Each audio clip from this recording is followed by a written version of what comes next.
даатгуулах хэрэгтэй юу?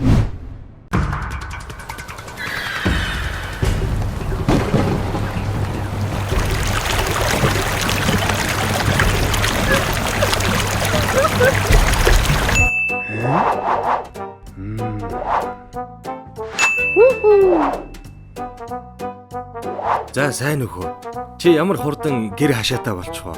Хин нэгэн тусал уу? Өө сайн уу. Манайх даатгуулсан байсан шүү дээ. Өө.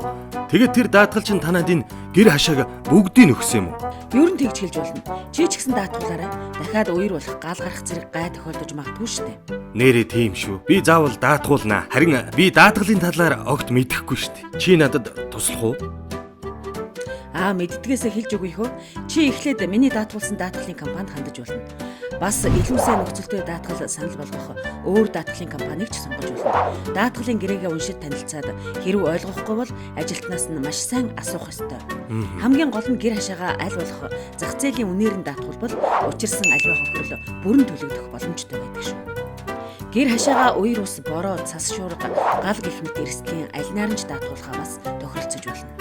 Мөн даатгалын компани болон даатгуулагч чиний хүлээх үүрэг эдлэх эрхийг даатгалын гэрээнд тусгасан байдаг. Даатгалын тохиолдол болсон бол ямар хугацаанд даатгагчид мэдэгдэх талаар бас лавлах ёстой.